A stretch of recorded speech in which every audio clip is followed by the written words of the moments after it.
Good evening on the air, the information program Time. First, briefly about the main events of the day. Democratic choice of Russia has authorized Yegor Gaidar to hold consultations with Grigory Yavlinsky on creating a pre-election coalition. In Tokyo, the head of the intelligence of the cult Aoun Supreme Truth has been arrested. The public prosecutor has issued orders for the arrest of Syoko Sahara. Citizens of Belarus have supported the position of President Lukashenko on all 4 questions in the referendum. Anatoly Chubaevs has cautioned against interference in the work of the State Commission in Primoria. And China has conducted an underground nuclear explosion. The south and southeastern areas of Chechnya are becoming the basic clashing points between federal forces and Dudaev gunmen. According to House, for the 4th day in a row, federal forces are conducting artillery and missile bomb attacks on the regions in the foothills of Chechnya. It's possible this is connected with the fact that the command of the unlawful militarized groups has decided in the next few days to conduct several terrorist acts in the towns of Grozny, Gudermes, Argun, and Shali. The agency Interfax has information about these planned acts, and this is what our correspondents from Chechnya reported today. We're flying along the entire line of the front, which has stretched not too far from Chiryurt and Staretagi and Zhizhenyurt. From here in the next few days, the task stands to remove gunmen. It's a difficult assignment because the villages are located in mountain passes, the accesses to which the Dudaev forces have strengthened substantially. During the moratorium from these villages, federal forces were daily shot at by gunmen from multi-projectile installations and grenade launchers. Here's the Center for Training Gunmen. And this pillar of smoke appeared last night after another firing at Chiryurt by the artillery of the federal forces. It seems the projectile hit an ammunition stockpile. All night long explosions rang out there.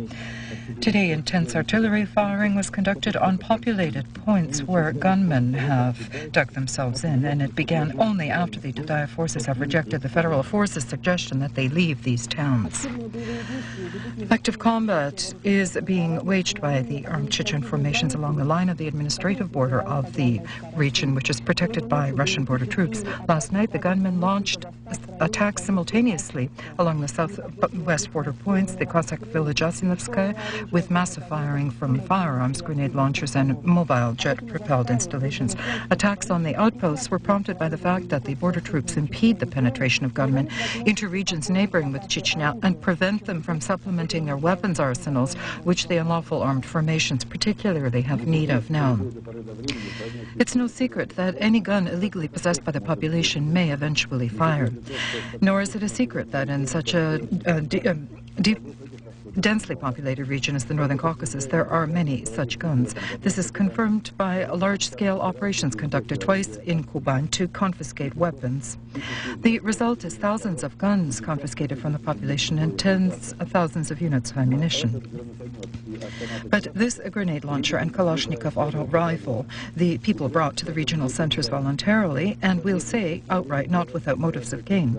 In accordance with the resolution of the head of the administration of the Krasnodar region, for voluntarily surrendered weapons, an award is paid, and not insignificant, in any case, close to the price of weapons on the black market. So there were even curious incidents. This anti-tank grenade, a grandmother brought in a shopping bag from another district in order to receive money, and she did. For voluntary surrender of weapons, the Fund of Law and Order has already paid to the population more than 20 million rubles. And what regards the expenditure, in the opinion of specialists, they could be far higher, if even a negligible number of these guns would be in criminal hands. If weapons are in the hands of peaceful citizens, expect no good to come of it either. A tragic case in Moscow took the life of a youth. On this site, yesterday, 12-year-old Ruslan died from a grenade explosion. His 9-year-old brother is seriously injured. As the City Internal Affairs of Moscow told us, the brothers found in the yard on the house on Kravchenko Street something wrapped in a newspaper, 2 RDG-5 grenades and cartridges for Makarov pistol. There could have been even more victims. 5 meters away is a nursery. The origin of the lethal package is being investigated by the Internal Affairs investigators. What do you have to do when you find suspicious objects? Call an adult or inform the militia. But under no circumstances should you take any kind of packages. In Tajikistan, internal armed underground has visibly become more active. One employee of the militia and 5 military servicemen of Internal Force of Tajikistan were killed in the Komsomola-Abatsk region as a result of an armed attack on the block post of government forces. During the last week, this is the second case of armed attack on subdivisions of internal forces by gunmen of the opposition. Subjected to attacks also are border outposts on the Tajik-Afghan border. Behind my back is the river Panj, and beyond it immediately begins Afghanistan territory. The high mountain Afghan villages are quite visible, seemingly with their usual daily routine concerns, and you wouldn't believe that in these small towns armed regiments of the opposition concentrate. On the border in Badakhshan, it's tranquil, but it's an alarming tranquility. At any moment it could erupt into powerful firing from heavy weapons, automatic rifles and shell launchers, as it happened yesterday in the south of the Republic in the zone of the responsibility of the Moscow Border Regiment. One of the posts of the 12th outpost was barbarically attacked by jet-propelled shells launched by gunmen who previously managed to penetrate the Tajikistan territory. Through the reciprocal actions of the border troops supported by the 201st Motor Artillery Division, found and annihilated was a group of 10 armed gunmen. During the fight, the sergeant Hamash Makhmadov died, a native of the Lenitsky area of Tajikistan. 5 Russian border troops were injured. Unfortunately, the occurrence on the southern stretch of the Tajik-Afghan border darkens the meeting, which is to begin the day after tomorrow in Kabul, between the president of Tajikistan, Emomali Rakhmonov, and the opposition leader, Saeed Abdul Nuri. In Moscow today, another round of talks began on the matter of resolving the Armenian-Azerbaijani conflict. Delegations of Armenia and Azerbaijan and Nagorno-Karabakh continue to come to agreement on the positions of the so-called large political agreement. One must note that previous rounds of such talks yielded minimum results. Specifically, to date, no success is received in deciding the matter of who the participants of the conflict are. On the eve of the anniversary of the ceasefire, the sides of the conflict, on invitation of the mediators of Russia and the OSCE, have released some of the hostages and prisoners of war. According to Interfax, Armenia has released all 29 people who were indicated in the Red Cross lists. Azerbaijan released 35 people and asserts that the remaining 26 are in prison for crimes conducted. Nagorno-Karabakh released 15 out of 130. The former Minister of Defense of Azerbaijan, Kaziev, is sentenced to death. According to Tatas, he is being held responsible for Azerbaijan losing the towns of Shusha and Lachin in May of 1992 during clashes in Nagorno-Karabakh. Kaziev headed the Azerbaijani military department during the term of the president Abulfaz Elchibey. The towns Shusha and Lachi form a so-called humanitarian corridor which connects Armenia with Nagorno-Karabakh. In Simferopol, a meeting was held of the Crimean deputies, supporters of compromise with Kiev. Participating in the meeting, according to the registration lists, were 43 deputies. They adopted a message to the residents of Crimea. The Presidium of the Parliament, headed by its chairman, must resign, it says in that message, and it suggested that deputies who disagree with this position should step down. The opposition intends to present these proposals at the regular meeting of the Supreme Soviet of Crimea, the 17th of May. Parliamentary elections and the referendum in Belarus were held. Their official results will be announced by tomorrow. For now, the preliminary results are reported by our correspondent in Minsk, Lyudmila Vilugin. All last night in the Central Election Commission of Belarus, information was received from 260 districts where the vote on the referendum and elections of the new parliament were held, which was attended by almost 65% of the electorate. Preliminary results already indicate that all 4 questions in the referendum were exclusively approved by the population. 83.1% of the voters voted for equal status of the Belarusian and Russian languages, for economic integration with Russia. There were 82.4% in favor, 75% for the new national symbolism, and for amendments to the Constitution giving the President the right to suspend Parliament in the event of gross violation of basic law. 77.6% of the voters gave consent. The elections were not held in 27 districts, half of which are in the Belarusian capital. Duma. However, already 17 candidates have held complete victory. Entering into the second round of elections, the 28th of May, are many prominent politicians, among them Stanislav Shushkevich, Vyacheslav Kebich, Viktor Gonchar, Zenon Pasniak, and Gennady Karpenko. Tomorrow, official results on the referendum will be known, and elections as well. President Yeltsin in the near future will send to the State Duma and Constitutional Court letters expressing intention to have re-examination of the Duma decision on the law on Duma on deputies' elections. According to the press secretary of the President, Sergei Medvedev, the head of state feels that if the new structure of the deputy corps will be elected equally from one-mandate districts and party lists, the Duma will not represent the people. Questions of the coming elections, Boris Yeltsin discussed today with members of the Union of the Governors of Russia. The President expressed a desire that the heads of the district administrations should devote attention to working with the electoral associations of Viktor Chernomyrdin and Ivan Rybkin. It was a closed-door meeting, but judging from the opening phrase of the President heard by a correspondent, not "I gathered you, but you requested it," the initiators of the meeting were the governors. It's also known that Boris Yeltsin has agreed with their opinion about the need to suspend, by presidential decree, the adoption of bylaws of territories until a corresponding federal law is adopted. Preparation to create a new left-centrist electoral movement, in the work of which Ivan Rybkin intends to be involved, continues. Founding conferences are being held by various political movements which intend to enter it. This was stated today by the Speaker of the State Duma. He refused, however, to specify the structures on which the new electoral bloc will be founded. The first Vice Premier of the government, Anatoly Chubais, was not involved in the press conference on the results of the work of the Political Council on the Party Democratic Choice of Russia, which was anticipated. However, he did make a statement to the press. "I'm suspending my membership in all political organizations, including Russia's Choice and Our Home is Russia. My main political work, that is work connected with the rebirth of the Russian economy, that's the most important contribution, so that in December and in the month of June 96 in Russia, healthy forces should overcome." Anatoly Chubais emphasized he's not withdrawing from the Democratic Choice of Russia party, but only suspending political activity for the period of elections. He also deemed it possible to add, "I don't intend, nor do I plan to submit my candidacy as a deputy. I have no such political ambitions." At the same time, Yegor Gaidar said that at the Political Council decision was adopted that it was inexpedient to enter the bloc Our Home is Russia for principal reasons. However, that doesn't mean that members of the Gaidar party cannot enter Viktor Chernomyrdin's bloc. For this, a decision of the Political Council is needed, and in the case of the head of the administration of the Samara district, Yuri Titov, such a decision was already made. It's possible, Gaidar said, to hold consultations on a regional level to nominate candidates. However, they won't appear on some lists because they're competitors. From other decisions, the Political Council will single out the mandate given to Igor Gaidar to hold consultations on creating a coalition, specifically with the faction Yabloko or Apple, at the presidential and parliamentary elections.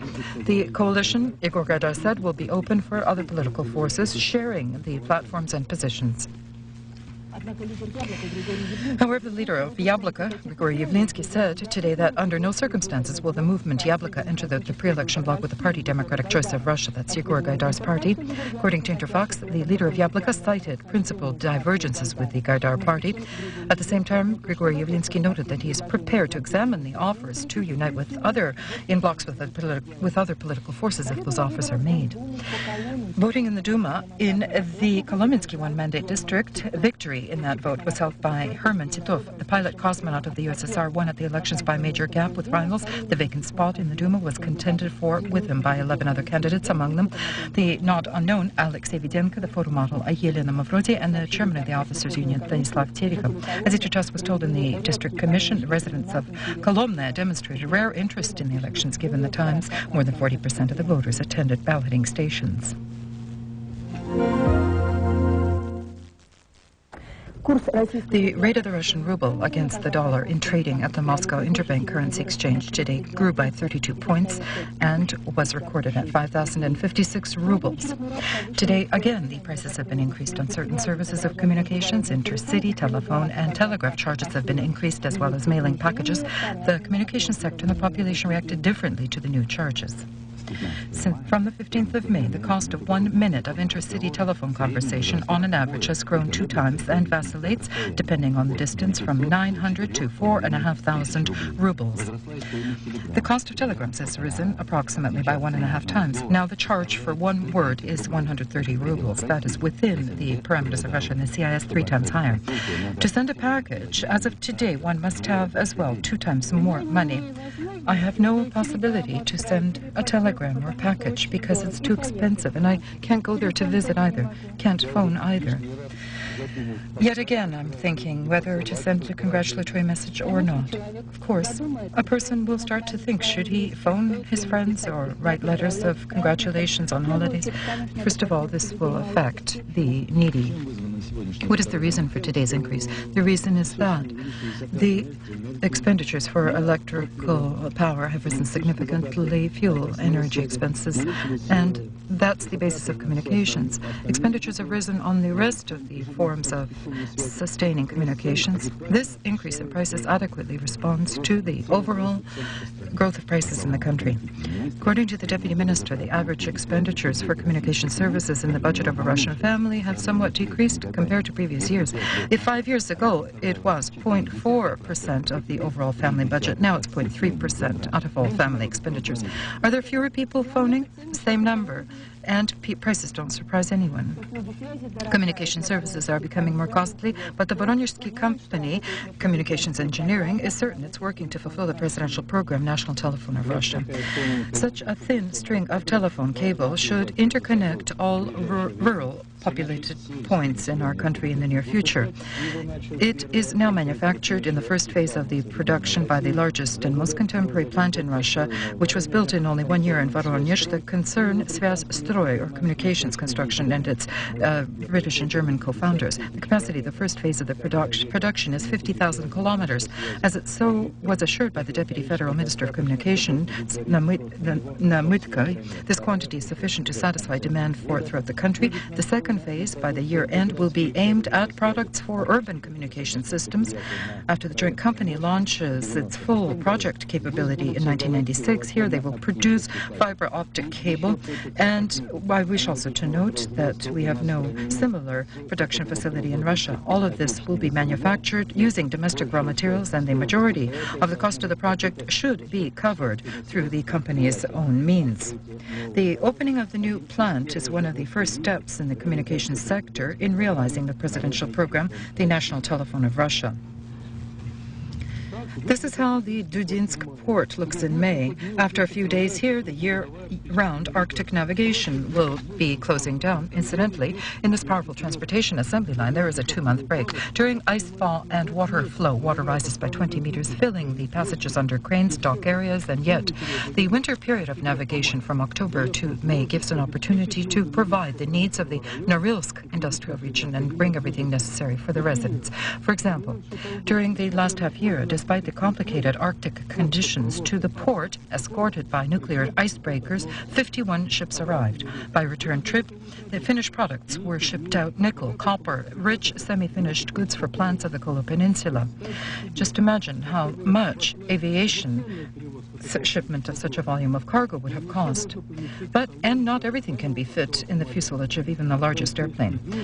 In the end of June, in the beginning of July, the Dudinsk port will come alive. The time of navigation will come on open water. Ice is melting in the northern seas, and certainly the question of protecting fishing will arise. For a few years now, Russian border troops are conducting the Operation Fishing Season. Its results in the Baltic are summarized by our Kaliningrad correspondent Stanislav Chekalin. April and May are the months when in the Kaliningradsk-Kursk bays, cod, herring, and the almost world-famous Baltic salmon is underway. By ancient tradition, the Kaliningrad Fishing Patrol declares a 2-month lull on the zone of economic jurisdiction of Russia. But how this moratorium on fishing was observed, the Operation Fishing Season showed us, conducted by Kaliningrad border troops. On the very first day, this Polish seiner was detained with 7 tons of cod and herring on board. On the last day, this Swedish boat was taken by a tugboat, which had fished not more nor less of 1.5 tons of valuable salmon. The Operation fishing season has indicated that interested to fish in Russian waters are Lithuanian, Latvian, Estonian, Scandinavian fishermen and our own Russian poachers. However, the coastal boats of the Baltic Brigade and aviation of the Kaliningrad group of border troops apparently here appear to have sealed off our waters under lock and key. Stolen fish is taken away by ship, but how does one carry away 15 kilometers of electrical wire? Our correspondent in Primoria, who reported about this unique theft, did not manage to find out. There had never been such a theft in Primoria. Near the village Ignatievka, an inspector of the Far East Energy discovered the disappearance of 15 kilometers of electrical wire, and that's tens of tons of most precious metal, mostly aluminum. It's sold, of course, abroad to Korea, Japan, and China. Here in the village, on the border, at the trade crossing to the People's Republic of China, openly operating are buy-up points where the origin of scrap which is sold is not verified. And the scrap is cut. It's not just cut wire that is brought here and taken across the border by mediators. These contemporary little businessmen, together with big men, disassemble winches at abandoned factories, electrical motors and energy substations, and immediately sell it over the border, where precious metal raw materials are eagerly bought up for next to nothing. What regards the theft of the kilometers of wire, the militia asserts that such criminal business in Primoria will escalate because many authorities are idle and planned inspections are done only 2 times a year. Regarding the State Commission, which was dispatched to Primoria to investigate the use of budgetary funds by the local administration, lately there are many rumors circulating. The Commission was sent to Vladivostok on the instructions of Anatoly Chubais, and he commented, especially for our program, on the results of the work of that Commission. In these facts, which the Commission already has uncovered, there is basis for the most serious conclusions, and I assure you that all these conclusions will be drawn, decisions will be made on that basis. The Commission is currently working full force. I literally was in contact with the head of the Commission today. Work is underway, and if there are any attempts by the head of the administration or his closest circle to impede the work of the Commission, these attempts will be viewed as a basis to review the professional responsibility of those who attempt to do that.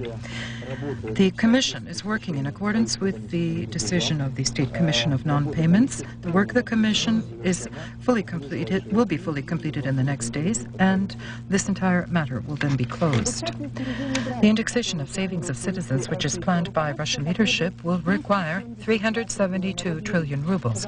The liquidation of such a debt in money is impossible because this sum exceeds the entire expenditure portion of the budget. In the Economics Ministry of Russia, Interfax was told today that around 4 trillion rubles will, after all, be paid in cash to cover the debt to persons of an older age.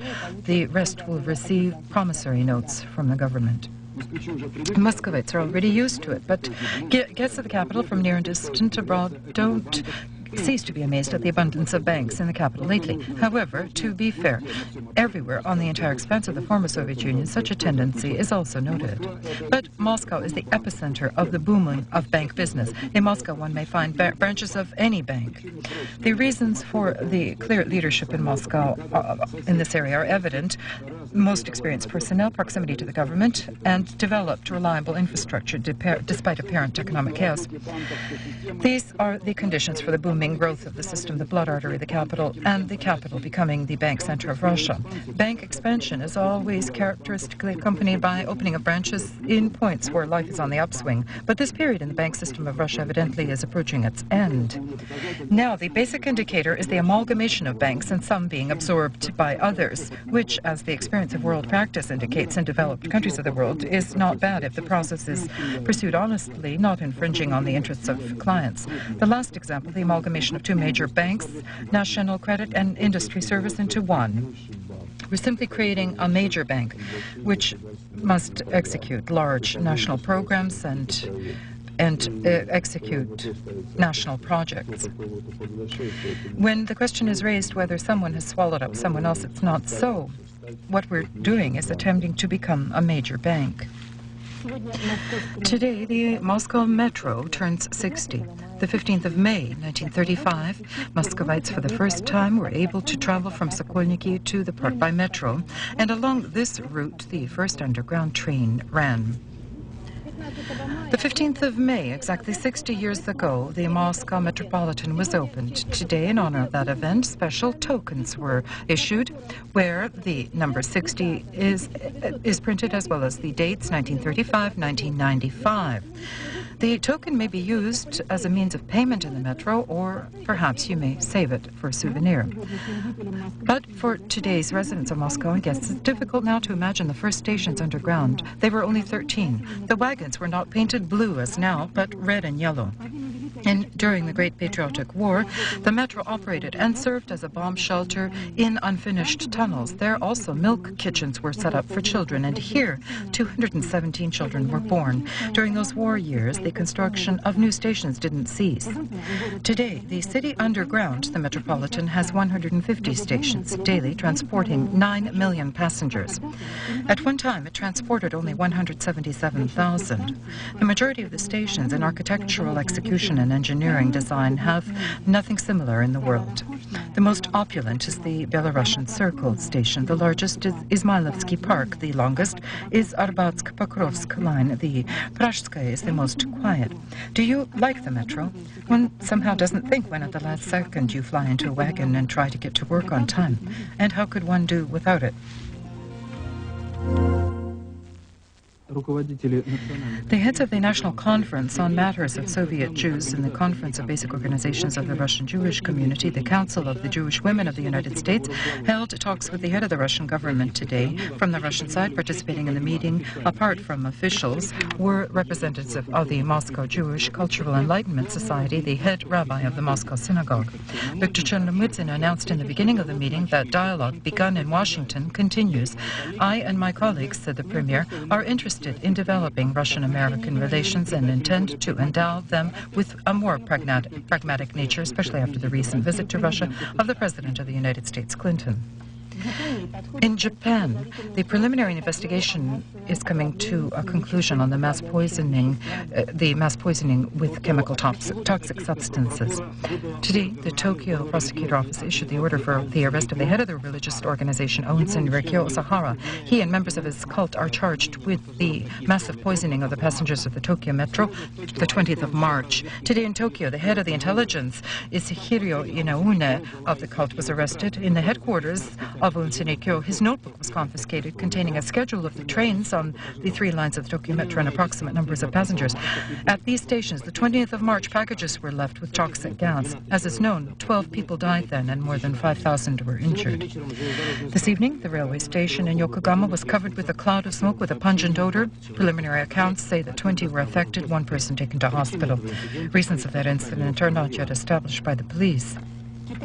China today held its underground explosion of a nuclear device. In the statement distributed regarding this by the Ministry of Foreign Affairs of China, neither the site of the test nor the power of the blown-up device is announced, but it said that China will cease its nuclear testing just as soon as the agreement on the all-encompassing ban on nuclear testing takes effect.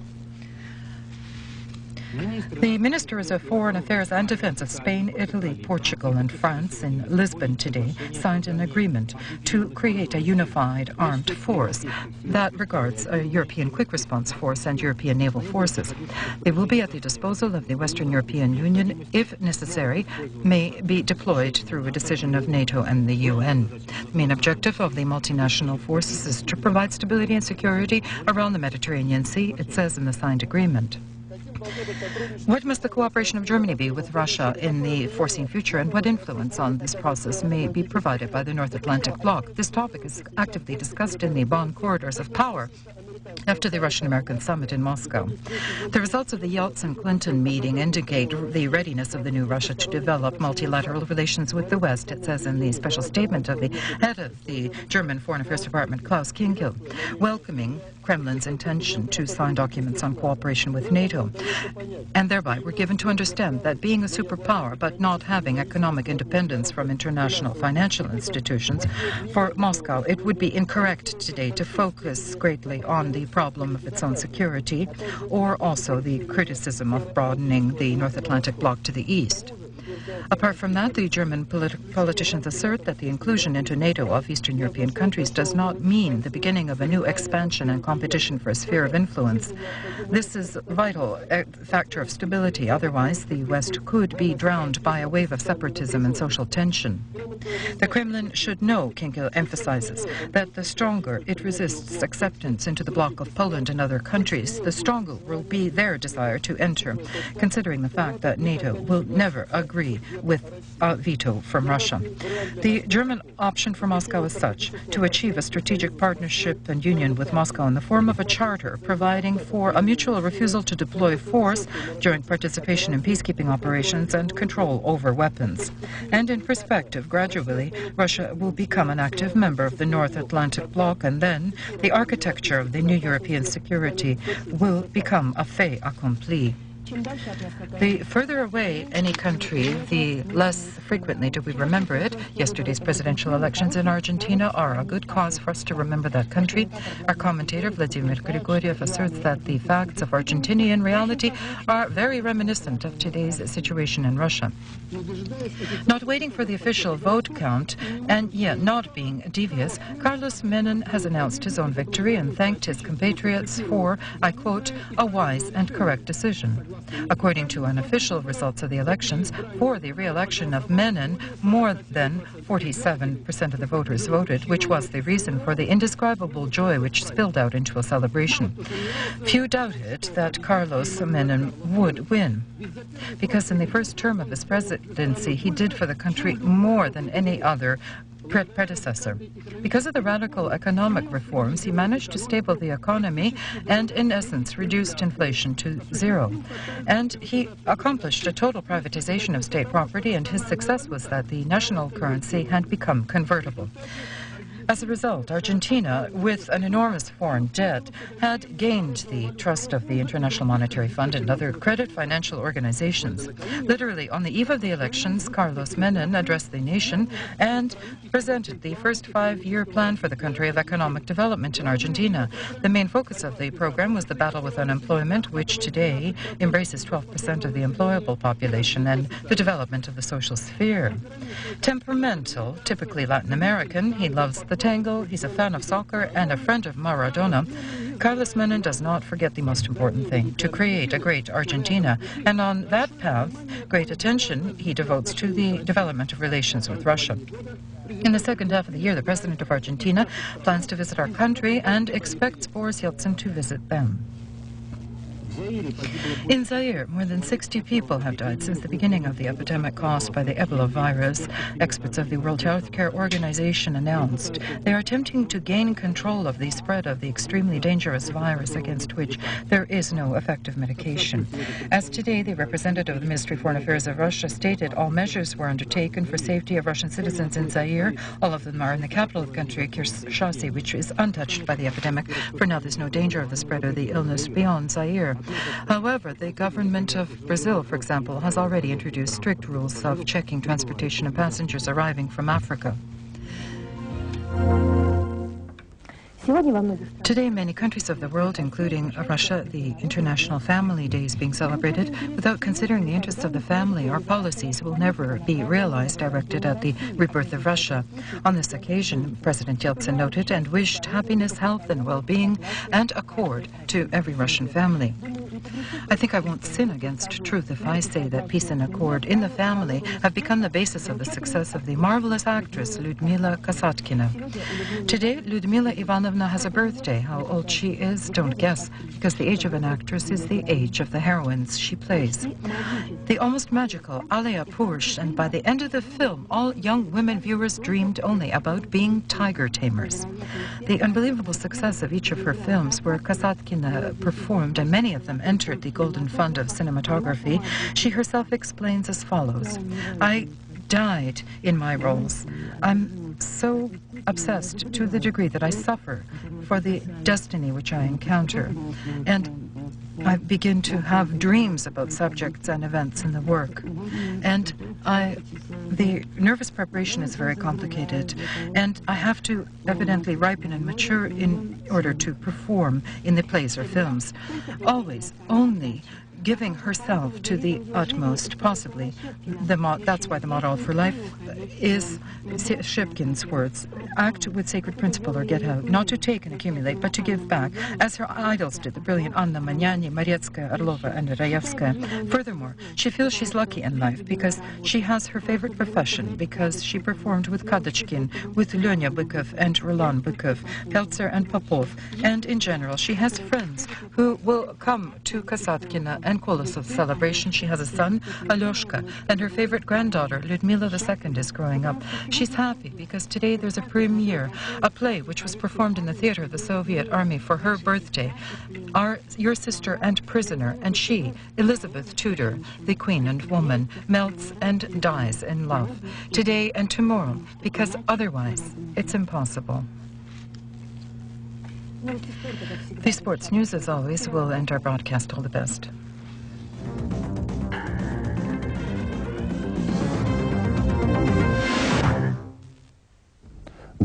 Evening on Channel 1, the sports news. The last gold of the championship in Berlin goes to the Russian boxer Alexei Lezin in the plus 91 kilogram category. At the World Handball Championships, the preliminary round is behind. The Russian team has taken second place in its subgroup, and tomorrow in the 1/8 final will meet with the hosts of the championship, the Iceland handball team. Principal match of Michael Schumacher and Damon Hill was the basic intrigue of the fourth level of the World Formula One Championships, the Grand Prix of Spain. The German, after starting at half position all the race, confidently deflected the attacks of the Englishman and also the Ferrari duo. The second victory for Schumacher in the season. Before you, the positions of the racers in the overall count.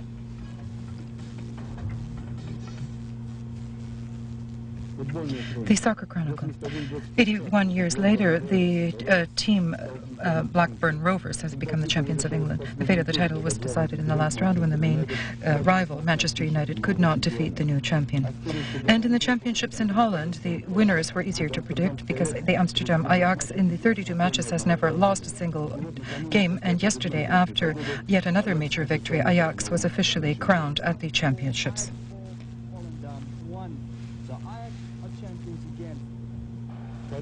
Paris Saint-Germain has won the French Cup, beating Strasbourg in the decisive match 1-0. The score was on the part of Paul Le Guen. Hence, the Parisians partially compensated for a not quite successful championship and the unfortunate out in the Championship League. François Mitterrand presented the cup, and turbulent rejoicing spilled over into Paris streets. Unfortunately, emotions were clearly excessive and extreme.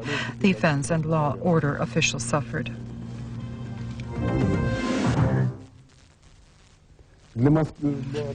For the Russian fans of mini soccer, we'll report that the Moscow Dino has won the tournament of the European Championships, beating the Spanish Las Palomas in the final 6-5. The best scoring player was Konstantin Yeremenko. The best goalie was Oleg Denisov. Now tennis news. Andrei Medvedev brilliantly ended the finish of the tournament in Hamburg, beating Pete Sampras, and in the decisive match, Goran Ivanisevic. The score is simply indecent, 6-3, 6-2, 6-1. It seems Medvedev, who began the season unsuccessfully, is quite prepared for the Roland Garros Championships. Although this victory didn't move Andrei too far ahead in the new ATP ratings from 20th to only 18th place. Yesterday, another tournament in the American Pinehurst ended. It was won by the Swede Thomas Stenquist. And now video overview of other sports events. At the cycle marathon, Giro d'Italia, 3 levels are behind. Tommy Rominger is ahead in the lead because of his win in the race with the separate starts yesterday. And today, in the third level of the championships, the Italian Mario Cipollini is ahead. The NBA in the East, Chicago has evened out the score in the series with Orlando 2-2. The scoring duo of Chicago, Jordan and Pippen, gained 50 points between the two. Phoenix has widened the gap 3-1 in the series with Houston. In the final match, Kevin Johnson was brilliant with 43 points. San Antonio, also with the same score, 3-1, leads in the series with Los Angeles Lakers. In the Stanley Cup, the first quarter finalists are known. New Jersey has beaten Boston, the series in the score 4-1, a victory goal in the last game, and hence the winning one in the season was scored by Valeri Zelipukin with the same score, 4-1. Philadelphia has won the series against Buffalo. As always, the great contribution into victory was Eric Lindertz, who returned after injury. As you can see, the battle in the other pairs continues.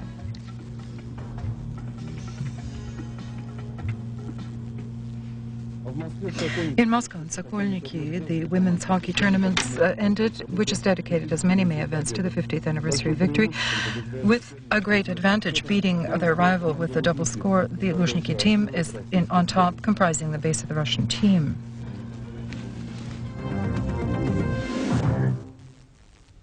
In Sao Paulo, at the Track and Field Grand Prix, which was held yesterday, we'll note the successes of the Russian athletes. Olga Cherbanova won the 3,000-meter distance, Igor Trilchenkov the 6th, Elena Gulaeva in high jumps, and Anna Berekova the triple jump.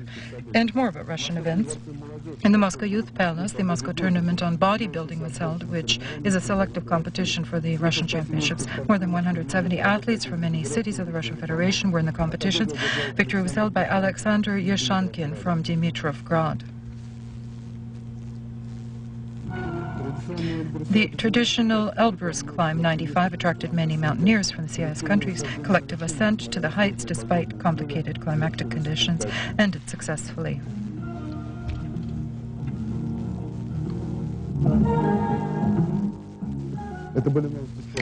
That was the sports news on Channel 1. Our next sports broadcast is in the program Morning. All the best.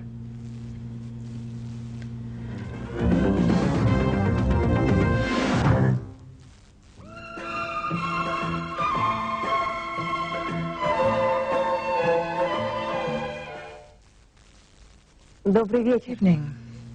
Today's the 15th of May, that's Boris Day, the Nightingale Festival. The nightingales begin to sing. In the folk tradition, they said that if the sun arises to clear weather, the summer will be the same. But unfortunately, tomorrow, the cyclone and accompanying atmospheric fronts will cause a cloudy weather in the center, north, and east of European Russia. Here, torrential rains will fall and thunderstorms will pass through during the day, plus 10 to 15. In the Nenets Autonomous District, in the Arkhangelsk and Murmansk areas, plus 3 to 8 degrees. In the foothills of the Ural and Central Volga, 22 to 27, brief rain is possible. The northwestern region, the Baltic States, and the Kaliningrad district will be in a belt of high atmospheric pressure. Variably cloudy skies are expected without precipitation during the day. Temperatures of plus 11 to 16. An atmospheric front connected with the cyclone over the Volgovyatsk area will be the reason for torrential rains and thunderstorms. In the central Chernozem area, the Rostov district, the Krasnodar and Stavropol Rim areas, in Kalmykia, along the central and lower Volga, and beyond the Caucasus. During the day, in the central Chernozem area, plus 12 to 17. Over the central and lower Volga, in Kuban and beyond the Caucasus, 20 to 25 degrees. In the Orenburg district, up to plus 30. In Belarus, Ukraine, and in Moldova, partly cloudy skies, no precipitation. That's the influence of an anticyclone with a center over Kishinev. During the day, plus 15 degrees in the south of Ukraine and Moldova, up to plus 20 degrees. In St. Petersburg, mostly clear skies. Precipitation is unlikely during the day, 9 to 11 above zero. In the capital, variably cloudy skies with periods of rain and possible thunderstorms at night, plus 8 to 10 during the day, 13 to 15 degrees. By evening, the rains will cease, and on Wednesday, there will be fewer clouds, and it will be 3 to 5 degrees warmer. That completes our broadcast. Have a good week, and all the best.